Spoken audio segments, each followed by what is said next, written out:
Hey, contact center, customer experience friends. I'm super excited that we're bringing this idea to life. And thank you for joining us for our very first Origins and Journeys.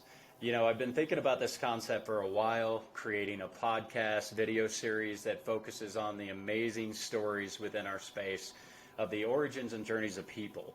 I keep meeting people in this industry that have had some amazing origin stories, some journeys that are fun and enlightening, and sometimes sad, and yet they still they put in to this industry so much, and they get back what they put in, and they come to a point of what anybody would define as success.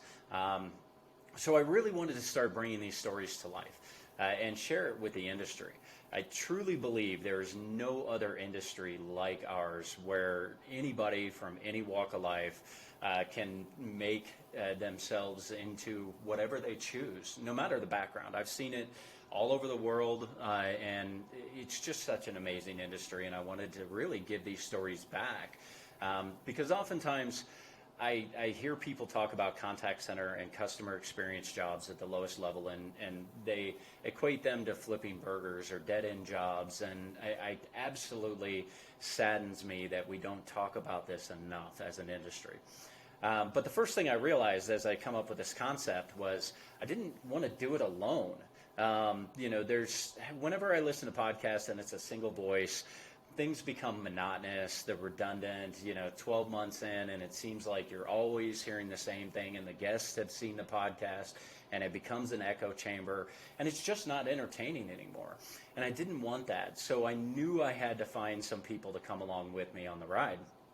Also, by the way, my favorite podcast happens to be the All In podcast, which is four guys, best friends, that are in VC, in financials, and they talk about macroeconomics and the markets and political stuff, etc. Things that they really enjoy. And the thing that keeps bringing me back to their podcast is the conversations, the honest debates, the discussions. And you can tell that when they're talking about something, they're really passionate about it. But they're not afraid to debate when they don't agree on concepts or ideas. And so, I went out on the hunt, and I kind of had an idea of who I wanted to bring with on this ride. And luckily enough, both of them actually agreed, which was awesome. And they happen to be sitting here with me right now, as you see on the screen. So with that being said, before we get into the origins and journeys, which since this is the first one, we're really going to be sharing our origins and journey stories. But I want to give you kind of the guidelines of this moving forward. So we're going to be bringing guest speakers or people that are willing and want to share their origins and journeys in the contact center and customer experience space. But first of all, this is about the stories. Right. This is about the stories of the people and where they've come from and how they've gotten to where they're at, and the trials, tribulations, successes, things like that. All great human stories, right? But there will never be any pitches in this podcast video series, whatever we want to call it. This is not about a product spot. This is not about Aarde, Jason, or my companies or what we do. This is about the industry and providing that opportunity to hear about these wonderful journeys. And then also at the end of everything, including today's, we're going to talk about things that are going on in the marketplace. Whatever we decide is what we feel has the most value to the industry. Because I didn't want to just bring origins, right? And journeys. I think those are awesome.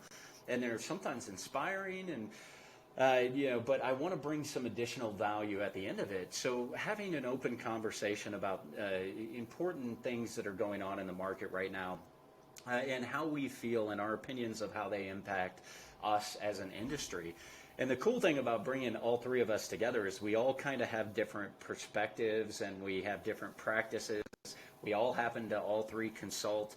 But we consult on different things. I myself am focused on software, Aarde's on CX and various different technologies, different things. Jason's a sales expert. They're both published authors. We won't talk about my sad little tiny book that I did back in my 20s. No, don't go look it up like Jason did. So in the end, we want to make sure that this is consistently providing value back to the industry and telling some great stories and having some great conversations.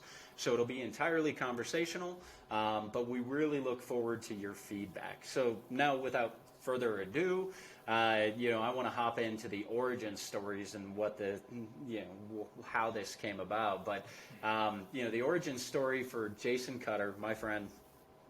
Jason, kick us off. Let's hear your story, man. All right. First off, thanks for having me and including me in this. I'm super excited for this project. When you told me about it, it was interesting. And you had said, like, are you passionate about the industry? Are you passionate about contact centers? And Yeah. how much do you care? And I was like, yeah, definitely. Like, it's definitely part of my journey and story to get here, which has been very windy, very messy, which is how I describe my past. I focus on sales, call centers, mostly telesales, telephone sales related operations, and helping them in their capacities, because that's what I did for years before becoming a consultant about 3.5 years ago. In industries, just when I've worked in companies, I have always, which is a pretty bold statement to make, I've always been the VP of sales and marketing, and several times I've been the VP of sales, marketing, and operations, which is a little wordy for a business card.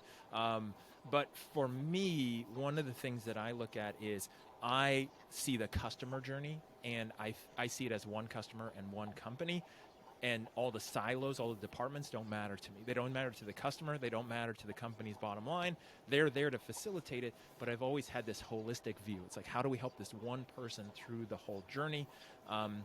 And I have more of an operational mind. And in my origin story and my journey, the reason why that's the case, and even though I focus on sales, I never classify myself as a pure natural-born salesperson who looks at a sales operation and says, sales is the god of the organization and everyone else is there to serve them, is because I grew up as a shy, awkward, late-blooming, bullied child. I'm an only child to two fantastic, wonderful parents who are still together to this day after 47 years of marriage, and they are both analytical. My mom was in banking and finance and moved her way up. My dad left the Navy as a nuclear engineer, went into engineering, and then moved his way up in his organization that he was at for 39 years.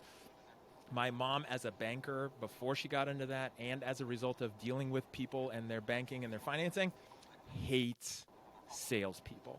In fact, one of her first jobs out of high school was at a furniture store where she was working in the back office, accounts receivable, and she would listen to the salespeople come in all day, every day, talking about the stuff that they did to people, to the customers, what they charged, what they got away with, and basically highlighting and celebrating their success at getting over on people. And so that left an impression on her, which that left an impression on me, where I grew up that same thing. Because of that combination for me growing up, I actually went to school and got my bachelor's degree from UC Santa Cruz in marine biology and tagged sharks. And the short version of the story that I say in the punchline, one point I was 19 years old on a 21-foot boat surrounded by three great white sharks from 13 to 18 feet. That was a safer, smarter career choice to me than dealing with humans. Based on my upbringing, based on what my parents instilled in me, like with other people, like they gave me a lot of great qualities. Dealing with people, customer service, wasn't my thing. Then I got a job at a restaurant as a busser, found out I was actually okay with people, even hungry people. Then I moved up to a server and I did really well at that. One thing led to another. I ended up in Seattle and got a job at Microsoft doing tech support. This is back in 2000 when it was still done in the US. And if I think about it, I'd never thought about it until you were doing the intro, Fred, but that was actually my first call center experience, where at Microsoft, in an office around a bunch of people, my first professional real job in a cubicle with a desk, with a headset. We actually shared a cube. I had a 6x6 cube that I shared with a guy. That's a total side story because he used to play for the Seattle Seahawks football team, and he was a large guy, and that was fun to share a cube with him. But I thought I wanted to get into technology. I was pretty good with people and solving problems. Found out I don't enjoy technology that much.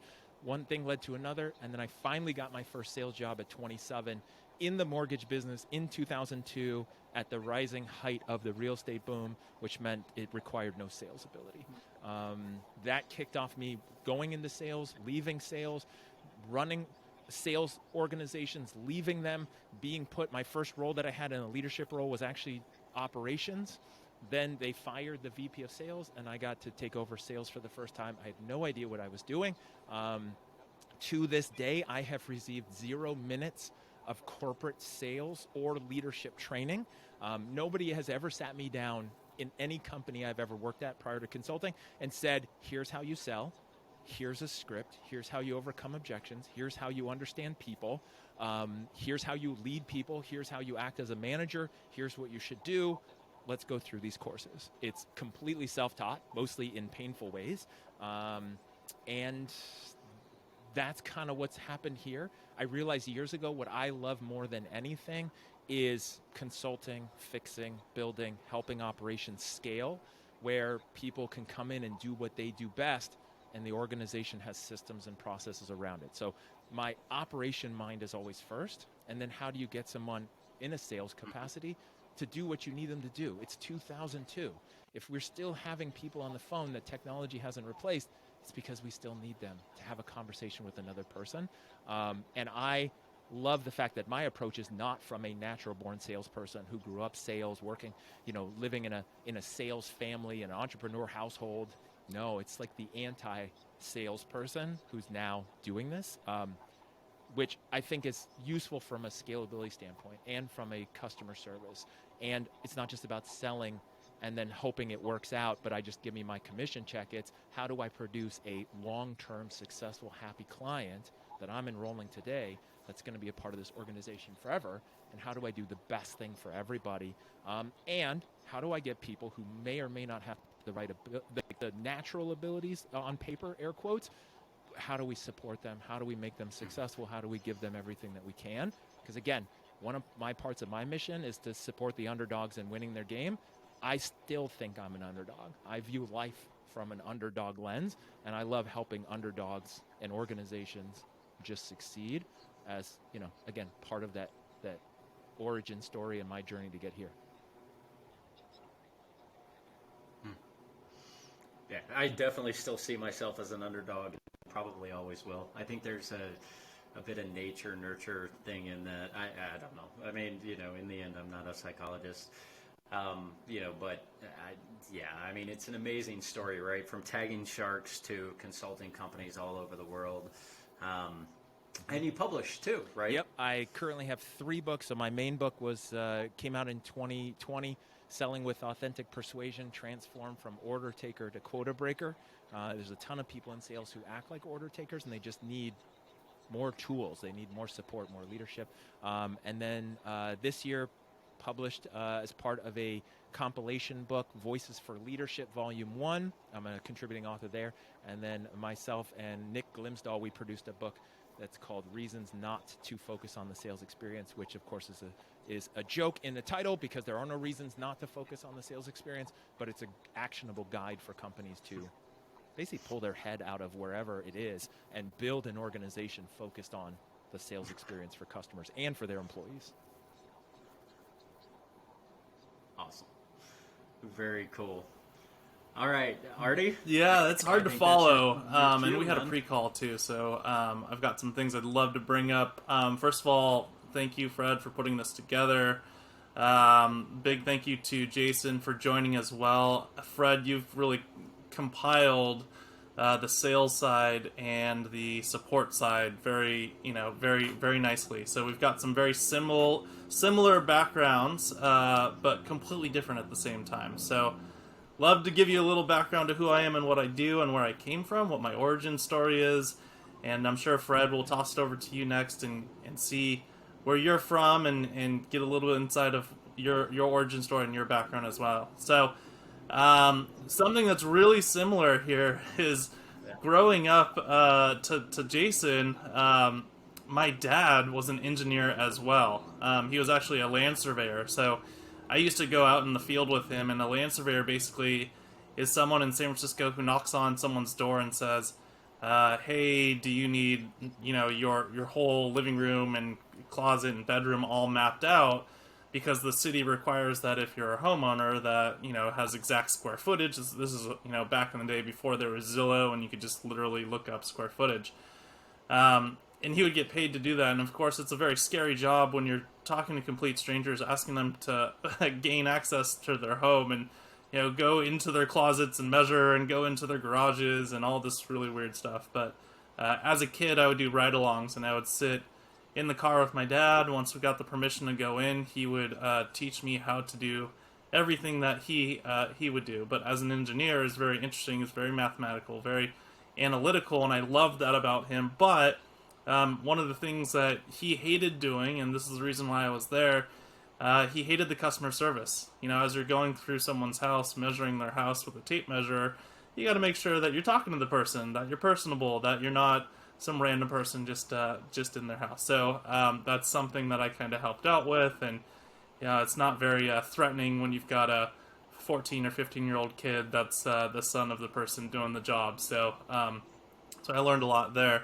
My mom, on the other hand, and I learned this after I started working at a contact center, she used to work in banking as well, so super similar to Jason's family. She actually oversaw the contact center back in the 70s for Bank of America. So very interesting origin story. I did not follow in her footsteps. I actually did not even know she was the supervisor of a contact center until I became a senior director of a contact center, and I went home for Thanksgiving one day, and my dad said, did you know that your mom oversaw 200 people back in the 70s? And there's a little bit of a side story here, the origin story of my name. It's a very unique name. It's Aarde. It's spelled A-A-R-D-E, but it's actually Artemis. And the way that they got it was my mom, and this is before email, this is back in the 70s, she knew she was pregnant with myself. She was actually going to quit her job and be a stay-at-home mom. So she went to the break room and she printed out something that said, help me name my child. So everyone went to the break room in the contact center, once again before email. So at lunchtime you go into the break room, you look at the bulletin board and, pull stuff off or write things or write notes to people.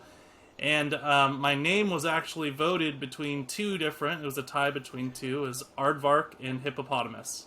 So my name is actually phonetically spelled Artemis, which is a combination of Aardvark and Hippopotamus, and it originated in the contact center. So that's like the core of, my name was even originated within the contact center. Destiny. After I was born, grew up, did some job on-sites with my dad. Once I went to college, I went to a small sleepy town in Central Coast of California called San Luis Obispo. And my first job was actually a boat captain. So, Jason, I was not tagging sharks, but we were fishing for fish. A large boat, about a 65-foot boat out of Avila Beach. And we were basically about 60 people on board, 62 I think was the max. Every single day, 4 a.m. till 4 p.m., we'd onboard all of the fishermen. We'd help them, put their lines and hooks on their lines. We'd boat them out about a mile and a half, not too far. You can still see shore. And we'd help them go fishing. So most people don't correlate that to customer service, but imagine being trapped on a boat with 60 people and only you and two other deckhands, so 3 people, helping people not only fish but also cooking them food, making sure they knew where the bathroom was, all the things that you would do to basically babysit 60 people on a boat. So high intense waves pretty much every single day, and most people begging and pleading to get back to shore, and of course using our customer service skills convincing them that they're having a great time fishing, taking some nice photos, and of course getting some good sun. So That's where I started in the customer service world.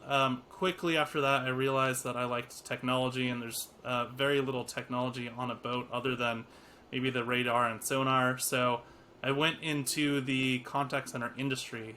Started at a company called MindBody Online, later known as MindBody as they went public. I was employee number 55, but I was really one of 3 people who were answering calls. And that was the origin of the contact center. We were a software as a service technology company for yoga and Pilates. So a lot of the calls were things like, how can I reset my password? I can't get access to it. This is back in the early 2000s, so before there was a lot of cloud, and this is one of the first cloud technologies for businesses in the health and wellness industry. So answering a lot of calls, there was a lot of growth. I think every month we hired 2 or 3 employees that would be my peers. After the team grew to about 40 people, I became a team lead. After it grew to about 200 people, I became a senior manager. Once it got to 500, I became the senior director. And there was lots of different challenges as we grew as an organization, not only for customer support with CSAT scores and NPS, but also the complexities of helping employees do their job. So I remember a really quick story here. I remember the first couple of months as we were growing. Remember, this is less than 20 people in the call center. Of course, we had connectivity issues with our phones. Everything was on-premise, PBX. If someone accidentally kicked the wrong computer in the closet, all the phones would go down and no one would know how to fix it. Very, very old shoestringed days. And then I remember very clearly that we had a bulletin board, and if someone didn't know the answer, so a customer called in, and let's say I didn't know the answer, I would write that person's name and their phone number and what the issue I thought was on a Post-it note, and I put it on the bulletin board. And, years went by, we started to get a lot larger, we were going public, we had technology in place, this is, fast forward 6 years later, we had almost 1,000 employees in the contact center. We decided to move that desk underneath the bulletin board, and we found about 20 or 30 Post-it notes behind that desk. So talk about pre-technology days. So that's the origin story for myself. I, after that, decided to go to another company to learn a little bit more about software as a service for the healthcare industry with an HRIS tool called Cornerstone On Demand. And then within recent years, I'll say the last 5 years, I used to work at a company called Textile Fashion Group, which is a retail outlet. So Fabletics, JustFab, Shoe Dazzle. And the reason why I migrated from company to company was that I realized very quickly that not only do I like the people on the process, so the people leadership and developing the process of managing the team and supporting customers, but I also really like technology. I liked automation, AI, any of those tools that can leverage, we could leverage to create a better experience, not only for the customer, but also for the agents.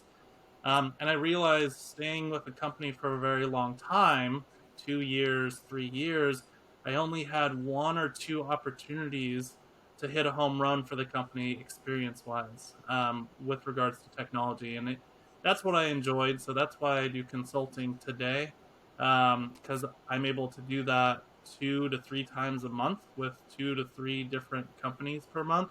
Really help them go from the Stone Ages, that Post-it note falling behind the desk, to automations with AI that can even do self-service and help with speech analytics. So that's my background story. Fred, I know you're going to talk about it a little bit, but I'm also a published author. And the funny thing, if you can see on video, the name of my book is Enable Better Service, because from a technology standpoint, if there was just a checkbox that you could check somewhere and then hit update to enable better service for your customers, that's what I'm hoping this book helps educate people on.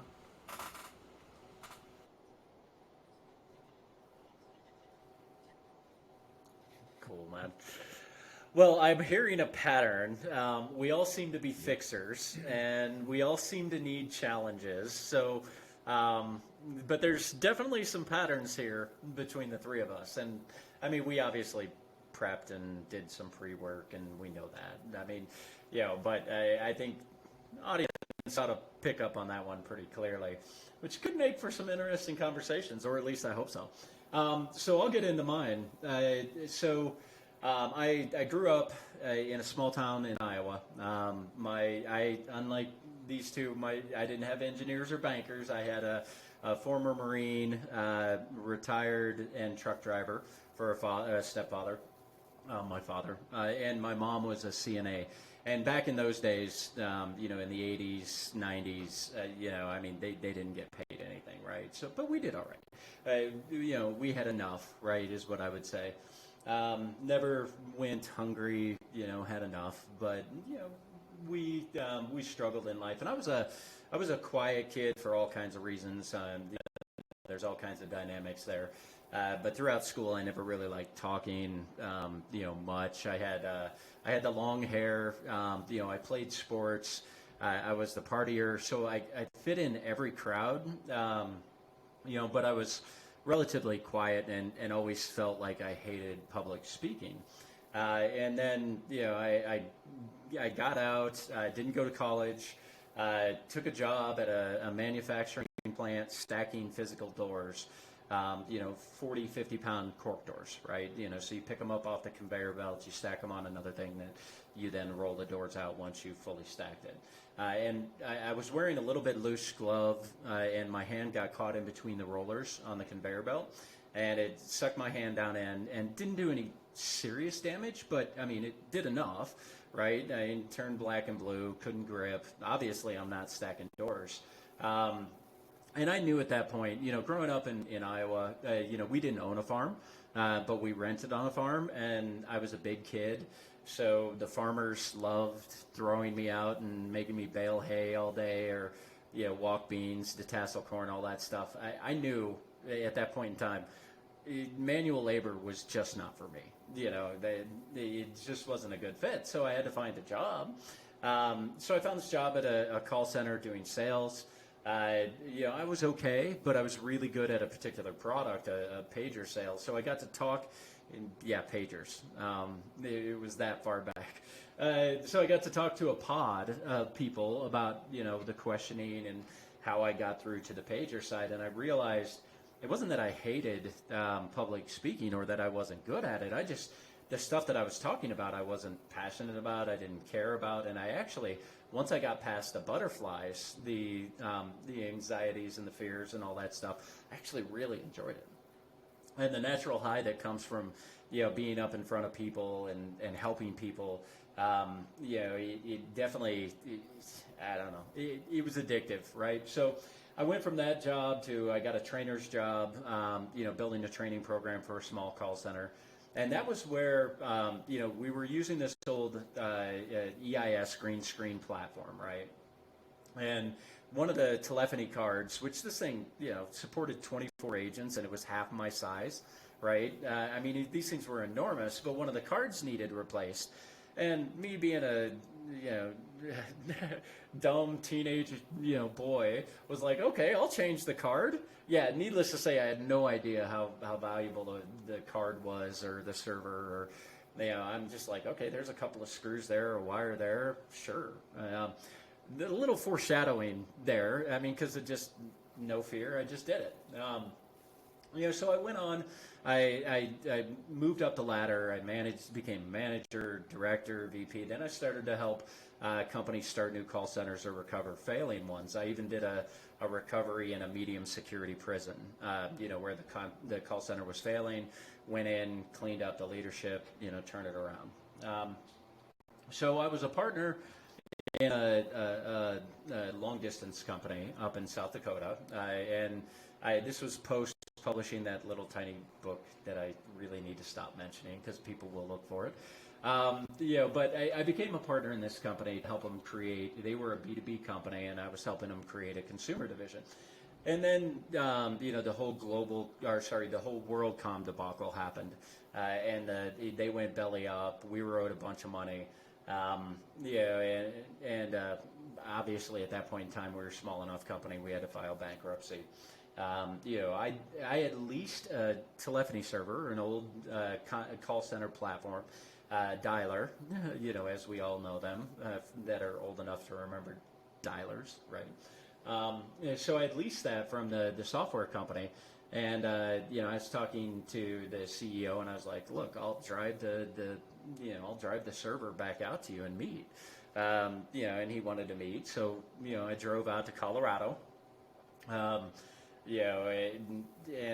gave him the server back, the telephony cards, because those all had the hardware was extremely valuable back then. Gave those to him, and then he interviewed me on the spot. And he's like, "I want to hire you, but I don't know what you're going to do," right? And this became my mentor, Steve Biederman. He now runs, he's the president over at NobleBiz, which is an industry platform. So he brought me into software, and I came in originally starting to build out a training program. I think I was like the 28th employee. Over the next 5 years, we grew that thing to 60 million, I think, before the VC, cut it up and sold it off. Tremendous growth, and I went through a tremendous growth too, because I was never afraid to ask questions, and I always wanted to understand why, how, and improve as a leader, improve, in technology, and it just. It's not like he ever said, I'm your mentee, I'm your mentor, and you're my mentee or whatever. It's not like you somehow select that, right? It's just I kept asking questions, and I kept wanting to know more, and he kept feeding it to me, and he became my mentor. Within that place, I went from, building a training program, to working within the engineering program to help build and get that going. Took over Europe, Middle East, and Asia Pacific. Ran that for a couple of years, and away I went. Various level executive leadership roles in software in our industry, always within contact centers. I tried to get out. There was a short period of time, like a little window, where I spent a couple of months out. I was going to go build the training program for a manufacturer, and I was so bored. I mean, luckily enough, a couple months in, somebody calls me up and, pulls me back into the contact center market. And that's why I always joke. I think the contact center industry is like the mob. Once you're in, you're not getting out. I mean, once you commit. And at that time when I got sucked back in, I was like, all right, I'm a contact center guy. This is what I'm doing.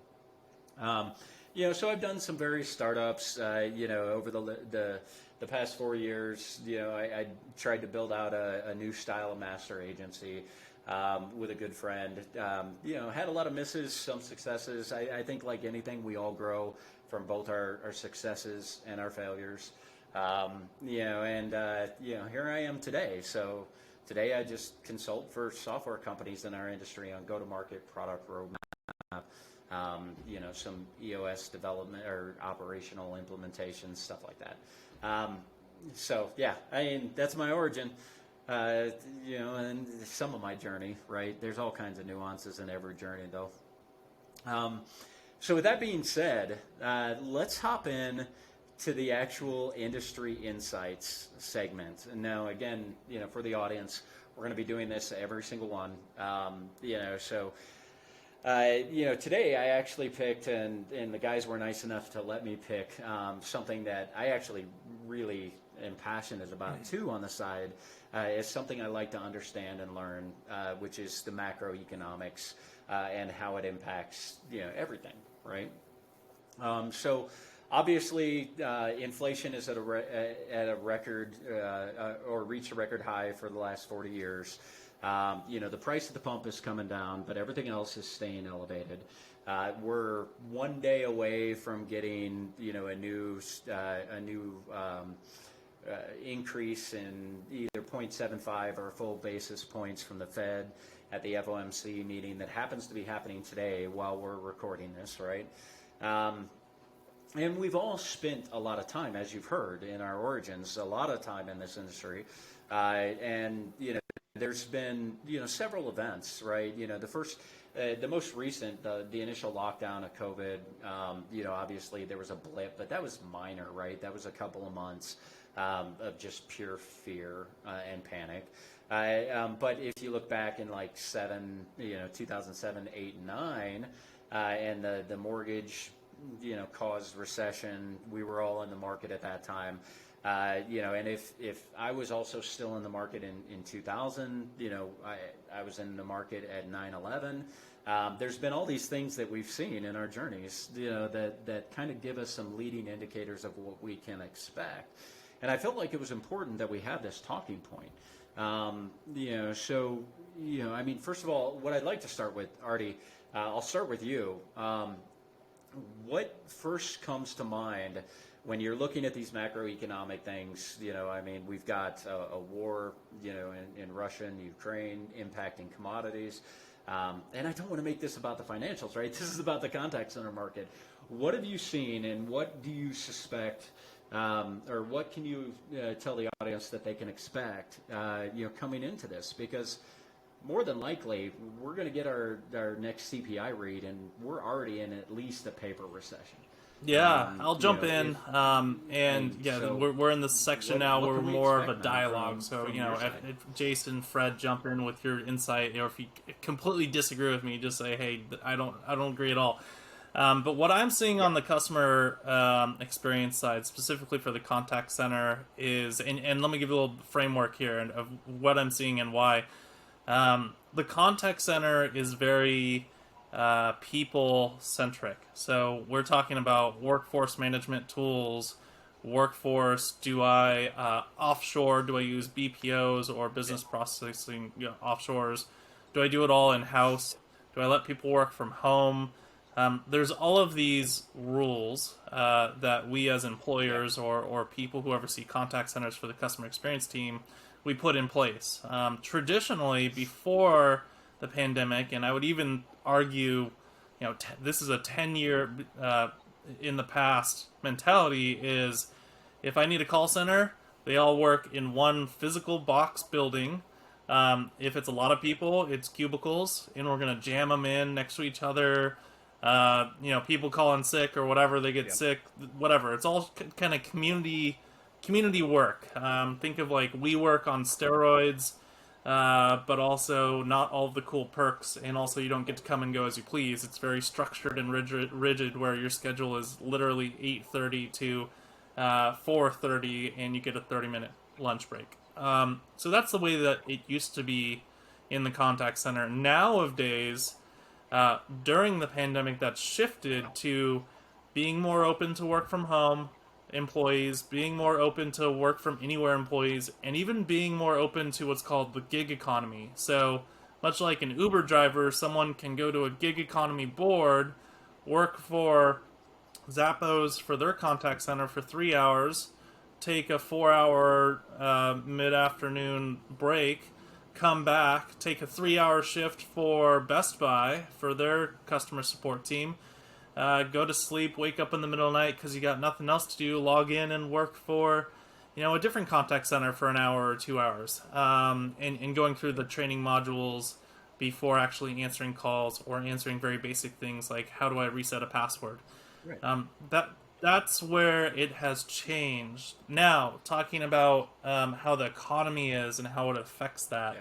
So we're now in this ecosystem where, from a headcount perspective, from a employer perspective, we're very open, and we have to be open as an employer, because if we're not open, it narrows our employment pool, and someone can work at McDonald's for $35 an hour versus working in a contact center in a physical building that we have, or a physical office that we have, for only $25. So the competition is fierce for headcount. What we're seeing is the unemployment rate is still relatively high. People are not working, but there's 2-to-1 jobs. There's 2 jobs for every 1 person who's unemployed, which is absolutely mind-boggling. People are choosing not to work, and or if they are working, they're being more particular and more choosy, whether it's for a higher price, so a higher hourly, or they prefer to do a gig economy, or they prefer to only work from home and be a digital nomad or work from anywhere. So, from a contact center perspective, what we're seeing today is it's not an employer's market, it's an employee's market. They get to pick and choose what they want to do and when. If you don't pay a lot and if you don't have really great benefits, and when I say benefits, not just free coffee and donuts in the break room, the ability to work from home, when they're onboarded, they have really easy training, onboarding training. We're talking less than a day, and if so, hopefully less than a couple of hours of training before they could actually start working. And they get work equipment, shipped to their home, and/or free Wi-Fi or a standing desk at home, whatever it is, or a stipend to buy office supplies. Those are all things that are competitive, and the reason why I bring all of that up is if you're not competitive, your team members will churn, and heavy churn in a contact center, specifically for customer service, is the worst thing that you could have, because your agents, instead of losing 5% a year over year, you may lose 10 or 20% year over year. So, what are you guys' thoughts around that, and how it's affecting the contact center world today?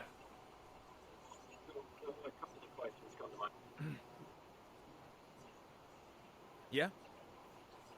So a couple of questions come to mind, if you don't mind, Jason, if I hop in here. First of all, I think as a nation, we're only at like 3%, unemployment, right? So overall, the country is really well employed as far as how the government counts it, right?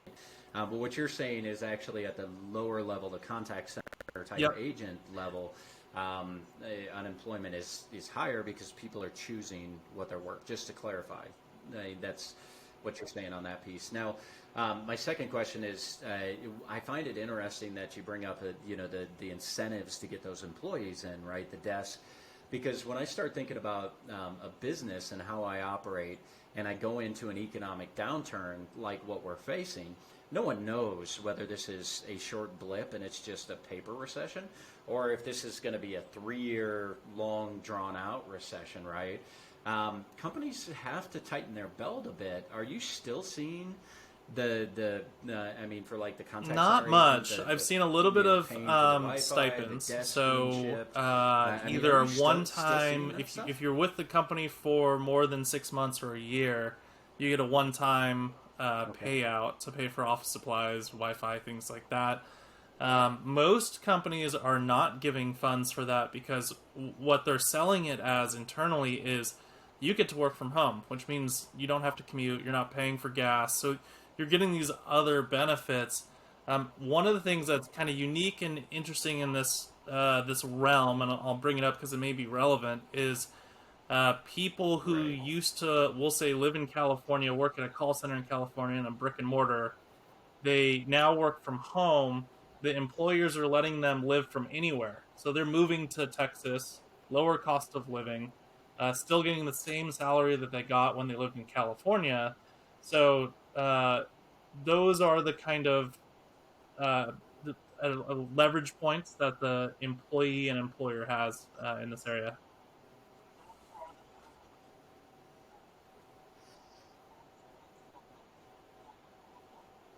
Okay. So, you're basically seeing that people are figuring out a way to make their budgets work for them better, by leveraging the work from home model. And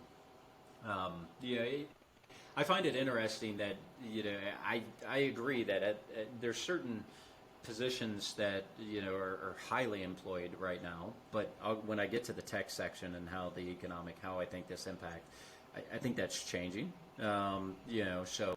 But at this level, the positions that you're hiring for agents, they really do have a lot of power right now to dictate, do I go to work for a brick and mortar? Do I work from home? Do I work for healthcare? Do I work for something that I believe in?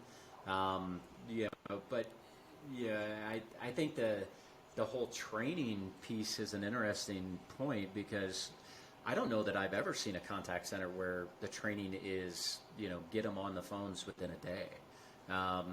I'd love to understand Yeah. that.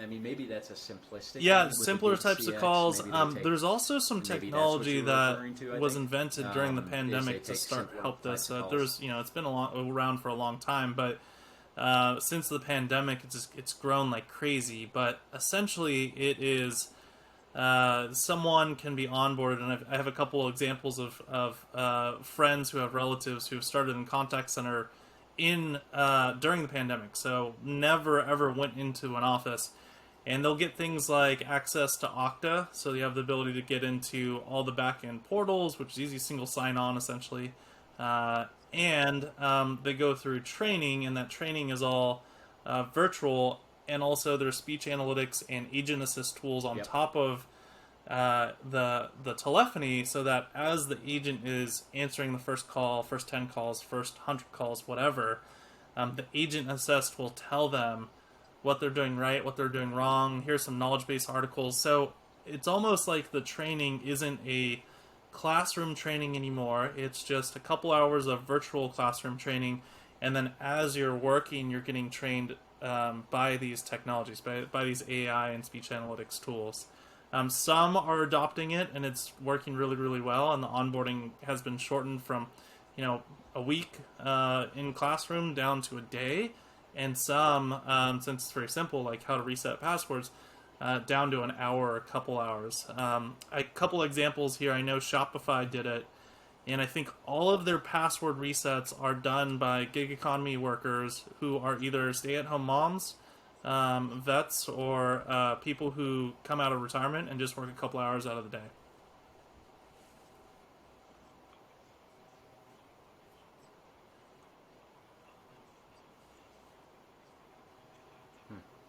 I would assume a Shopify would automate that, but I mean, nonetheless, maybe they took an approach to more human interactions versus, I know T-Mobile came out and said we'll never use bots, a couple of years ago or something like that. I don't know if they've changed their stance.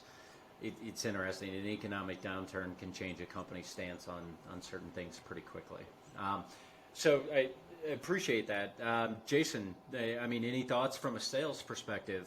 I mean, how do you sales marketing? I mean, how do you usually before I see get into that, so going I've seen into some an of the economic technology downturn? How that is this Aarde going to was impact those referencing, contact where centers? it's agent assist, where on their screen it's using AI machine learning, it's listening to the call, to what they're saying and what the other person is asking, and as the other person is asking the question, it's telling the rep what the answers are or what the options are, with conversational feedback as well.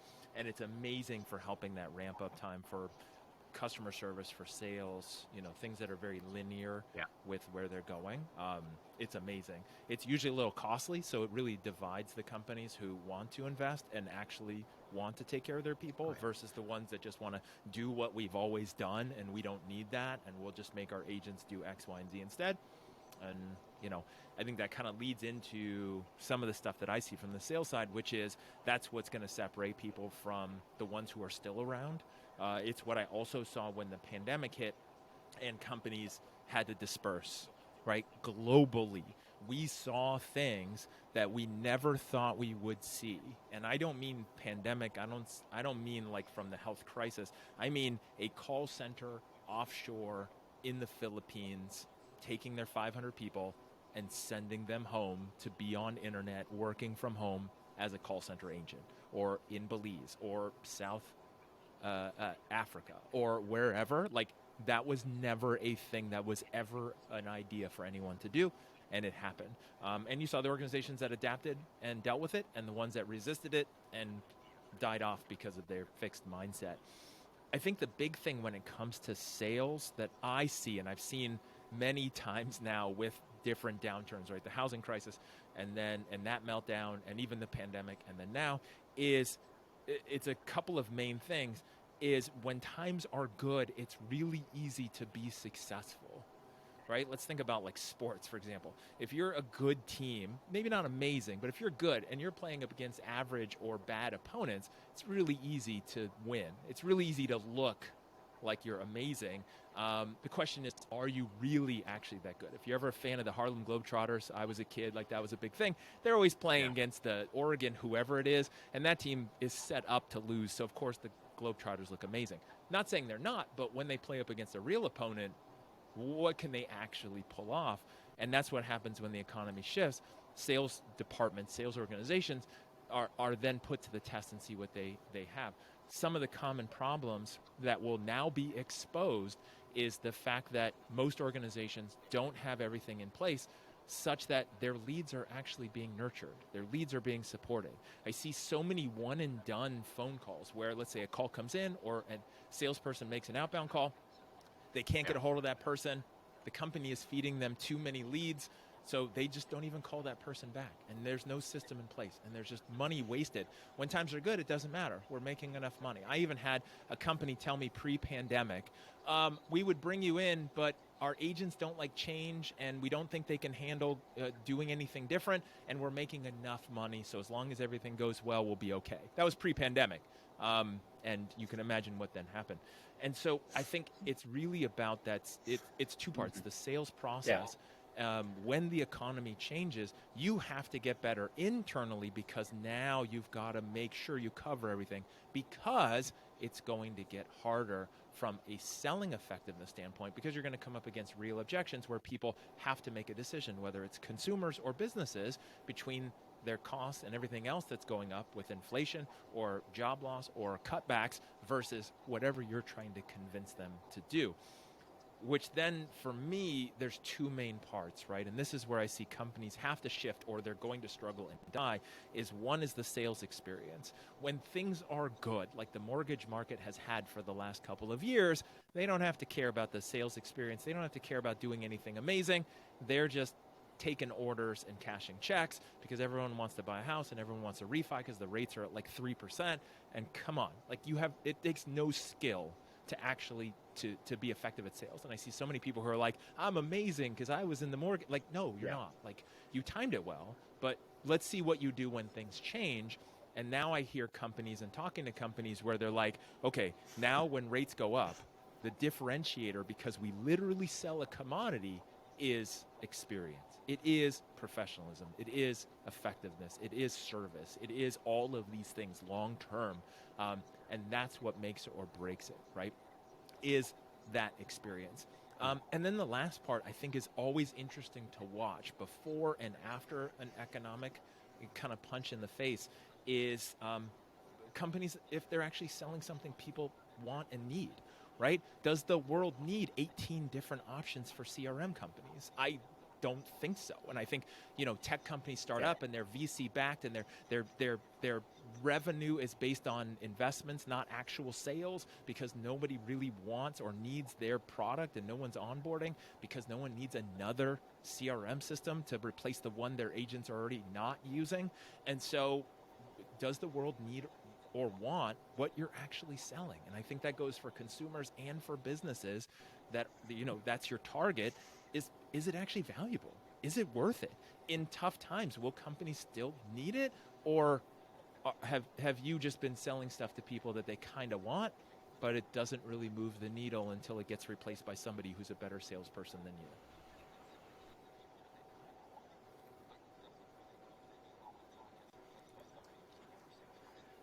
you? Right. It's interesting. You kind of stole my thunder on a little bit of the tech, by the way. But that's okay. I've got plenty to talk about, right? Before I go, though, on both sides, from the CX perspective, Aarde, Jason, from the sales and marketing, what actually surprised me is neither one of you mentioned layoffs. And going into an economic downturn, one of the first things I think of from sales and marketing is we've already seen companies stopping to spend on marketing. Right, we've already seen that at mass scale in large earning reports. Right, so it's already happening at the highest level.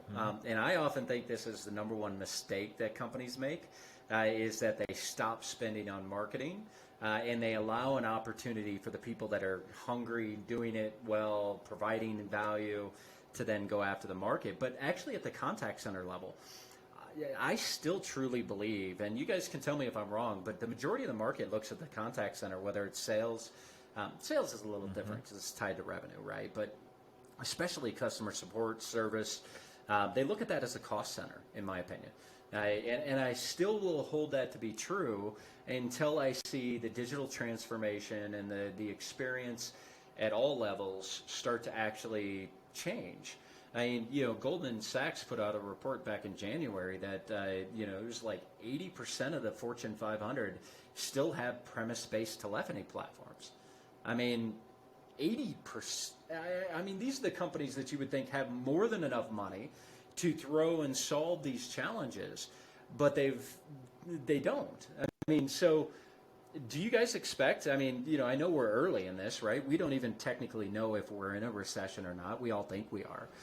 But we know there's a downturn coming. You can't ride high as we had and print as much money. Well, and I think the biggest thing is you guys that see battle layoffs coming? Have you already started to see it on the CX CX and the sales side? And if it ain't broke, don't fix it mode of companies, especially bigger ones that just they don't have to adjust because they feel like they're untouchable. And at some point, David Goliath mode, they will be taken down by somebody who is nimble, who is focused on, kind of adapting and getting away from premise, is that one example.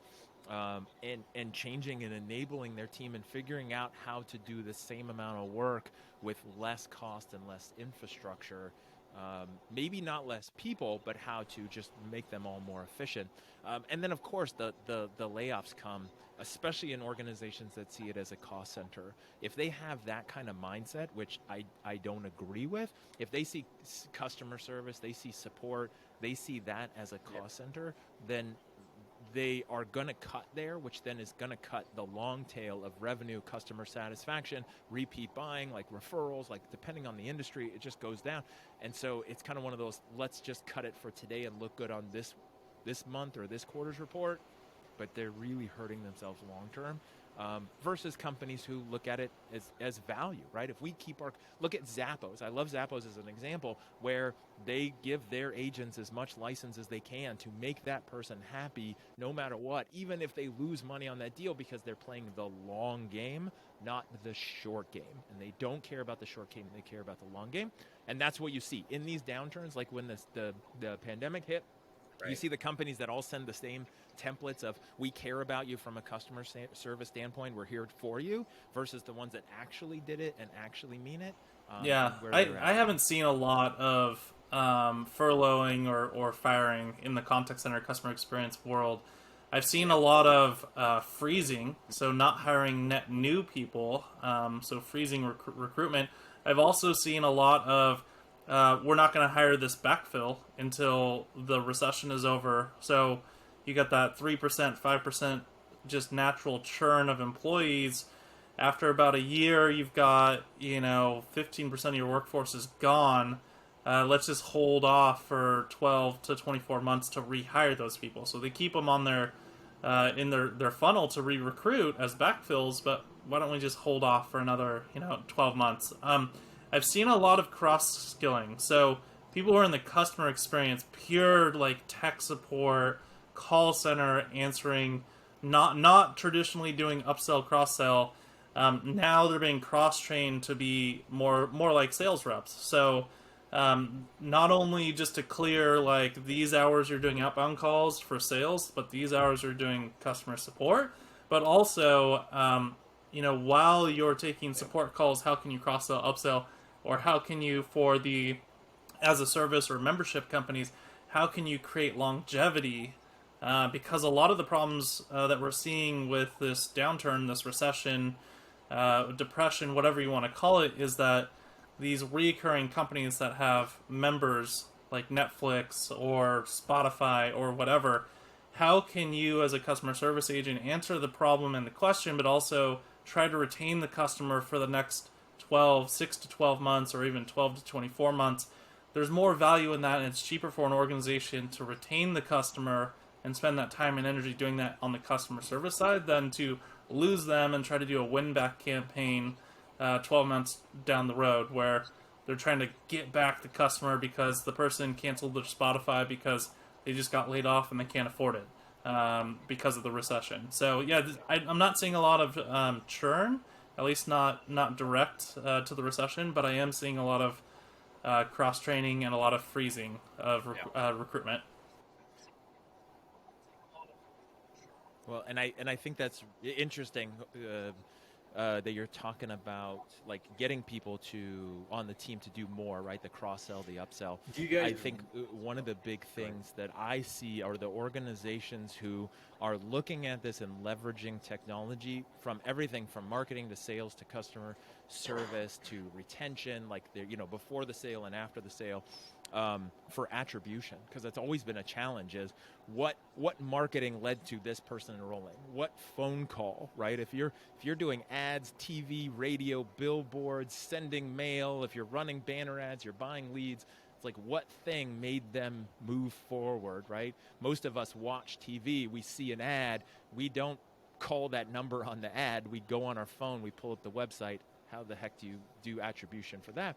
Smart companies are doing that even long term, which is client retention, lifetime value, especially membership-based stuff, which is, all right, so how many touches, what kind of outreach, what do we have to do when people call for this, how do we handle this, how can we upsell, and looking at everything so that it's no longer cost center. Like, everybody is a part of the revenue line for that company because everyone has a part in it and the company is managing it like a battlefield with technology, because that data is now there if you have a way to collect it. I'm jumping on a plane later today, and I don't expect to talk to a single person at the airline, at the airport. I'll probably talk to the TSA person as I walk through, but automation is another thing as well. So self-service automation tools. So Fred, to your point, the call center, contact center being the cost of delivery, or just a cost that we have to put out there to deliver better service. There's a lot of automation going in place. So self-service chatbots, self-service IVR or voice bots, lots of ways to enable your customers to do more with your business without actually having to talk to a real human. I see that as not only a trend, but it's also, it's going to keep going forever. We're just seeing the tip of the iceberg of that automation and self-service.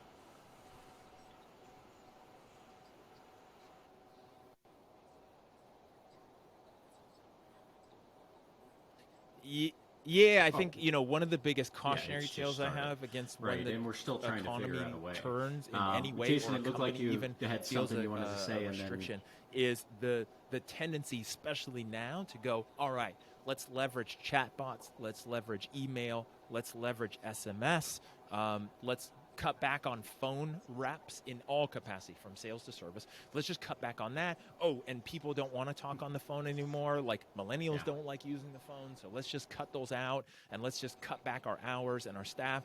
I think that's bad. I think you want to meet people where they're at. If people want to text, like, I want to chat with somebody, but I get to a certain point where I have an issue, I need to talk to someone. With the airline, I'm cool with self-service. Till there's a problem, I need somebody to talk to because we need to fix this right now.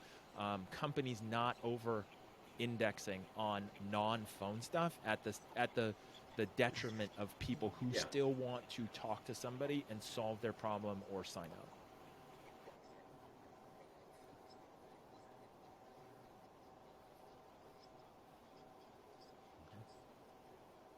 Yeah, I don't know if you guys remember the report, but I think last year phone calls for support actually went up 6%. For sure.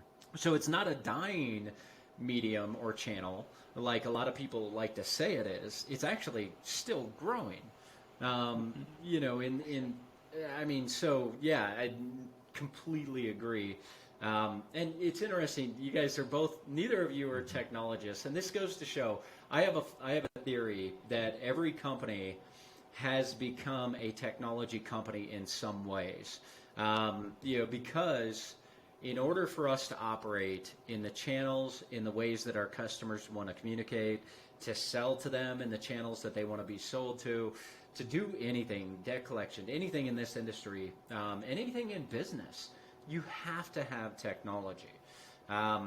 Which actually leads me, I mean, I know we all could talk for hours, but I probably should get to my point, which is the technology and the impact on technology and what people think they should be aware of.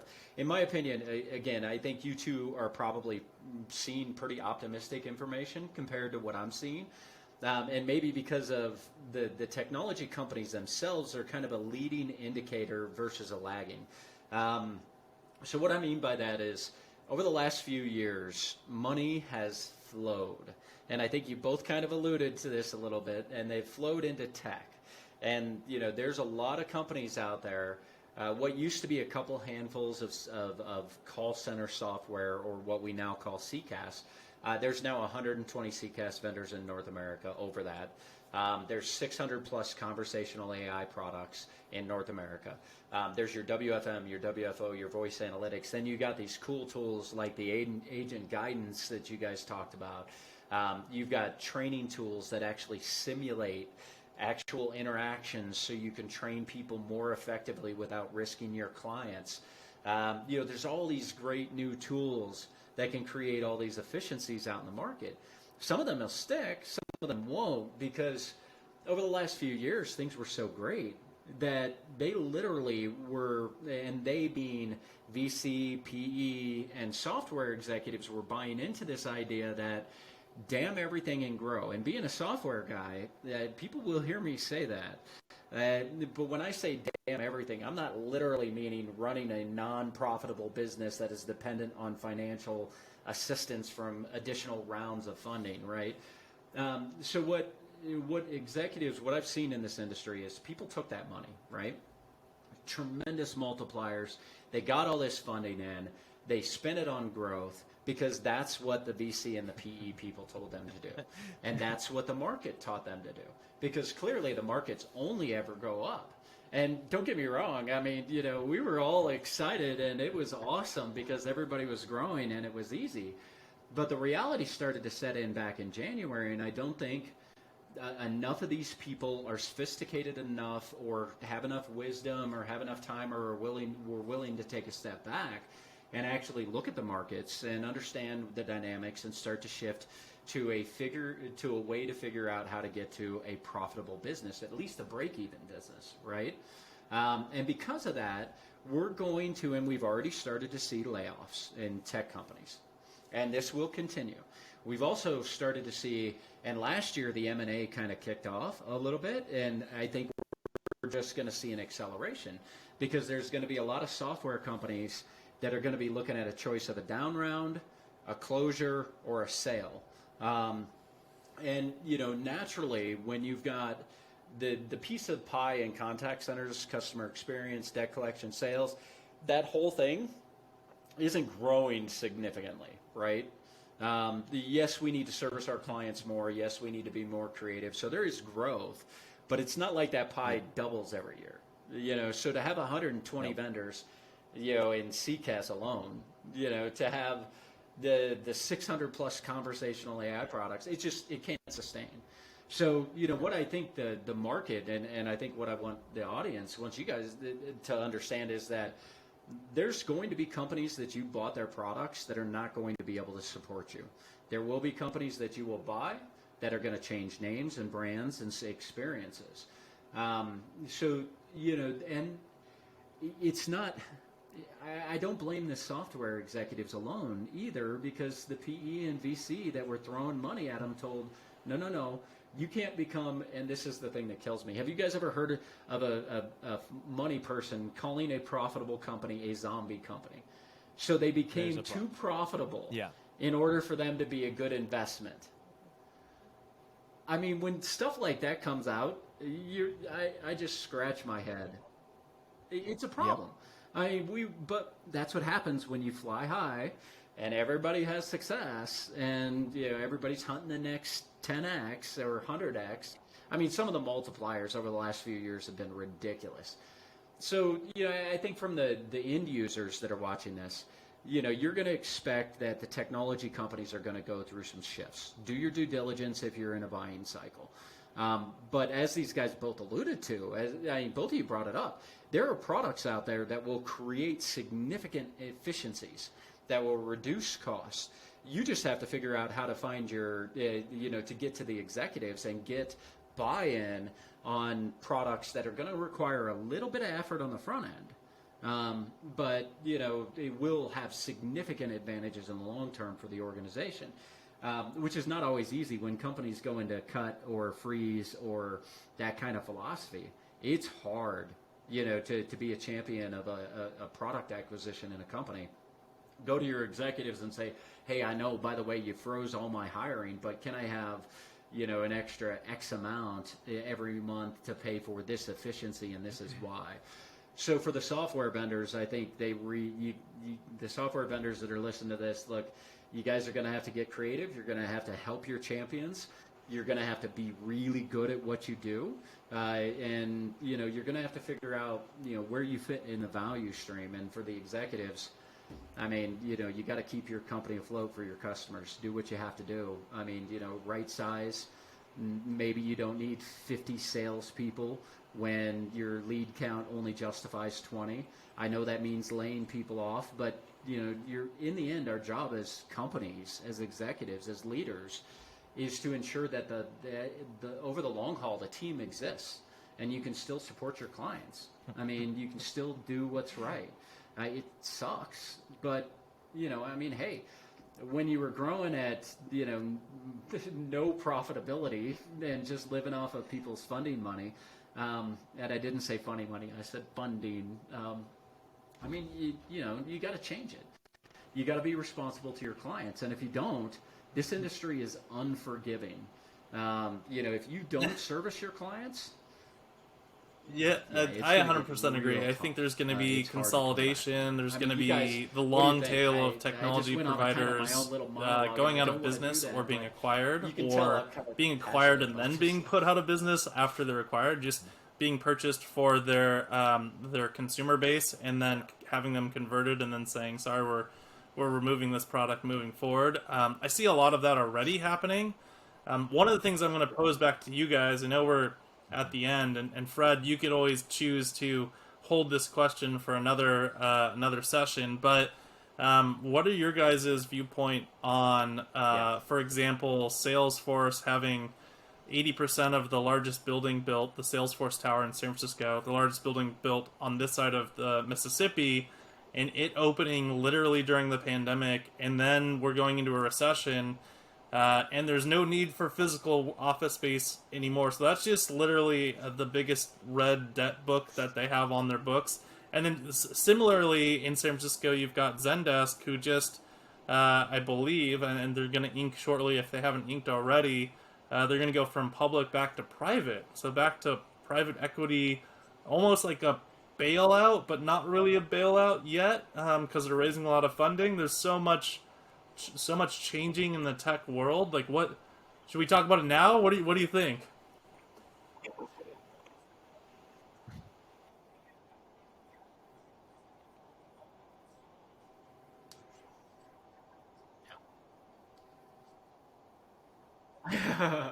Well, I mean, I could talk about this stuff all day, but I think that's I an think interesting that's a topic, but I for us don't to think we can wrap in do. some discussions I don't know. It's up to you guys. next I'm time, willing to go especially on a little as bit we more. know what the Fed's going to If you do, are. we know what the government's going to do. Give it some time, because I've seen that same thing from the performance lead generation side, right? Like, I focus on sales, but I work with a lot of companies who are generating leads or doing marketing, and there's some big players out there who got big, acquired, grew really fast, went public so they could make public money.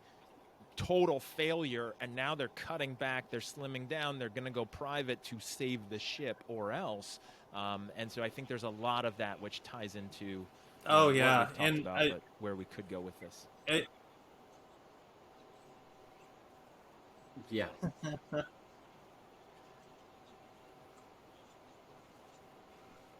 Oh, well, okay. There we have it. I mean, so our next guest, we'll have to warn them ahead of time, because the next one will be their origins and journeys, and then we'll have all conversation afterwards, right? But I think our next guest, we're going to have to be a little more picky, and make sure to give them a warning. If you want to be on this one, you're going to have to be prepared to talk about the economic impacts some more. To me, just because I'm a macroeconomics, I trade, I follow all this stuff. I love it. It's easy for me, but not everybody does, right? And some people are like, I've got my 401k. I don't follow any of this stuff. But I really do think this impacts all of us in more ways, especially in a significant downturn. But again, I could be wrong. We might be in just a paper recession. But nonetheless, we'll wrap it up. Guys, this is awesome. I'm so glad to get this one, get this thing going, get this one in the can, as they say, and get it out to the people. Please, everybody that's watching, if you're still watching by this point, like, comment, share. We really especially want the comments, though. I'd love to hear your insights. And if anybody wants to be a guest, reach out to any one of us. We'll have all of our social media. Oh, absolutely loved it. We probably could have started. We could have talked for another hour and a half. So I'm glad we're cutting it off here. But I'm excited for the next one. And great conversation with not only both of you, but I want to thank all of the viewers for taking their time out of the day to listen. And if you have just an extra minute or two, like Fred said, add something in the comments, post it on your LinkedIn, so you get some discussions going with all of your peer groups within LinkedIn. But yeah, like, share, and comment. We're open to everything. Yeah.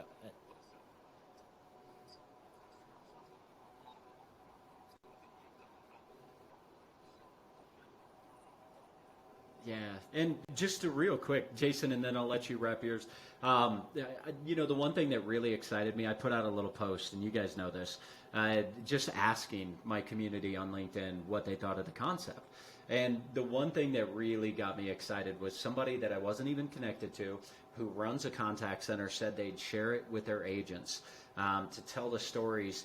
And that was without me asking for it, right? And that was a validation to me. No, I was just going to make another ask for that, right? A lot of times people watch these things, check this out. But I'd love to hear. What we really want Jason, from this is you wrap us up, and not so much we'll proof of concept that we need the audience to tell us that this is a great idea, but we want to know like what resonated, what was good, what did you like, the origin stories, and then leading into this in this kind of format. There's an unlimited number of podcasts. I host way too many of them on my own, so I can attest to that. But there's a ton of stuff out there. We want to give people what's a little bit different, something that we don't have, right? Like they say, if you want to be successful, make something for yourself that you need, and then something that the rest of the market would share, and that's what Fred has done with this. That feedback is super important, especially for this first one, so we can just evolve it and make sure it's valuable to you, and it's not just something we're doing and throwing out there and with hope, but that we know it resonates. So please, some kind of comment, some kind of feedback, and then we'll just keep on rocking.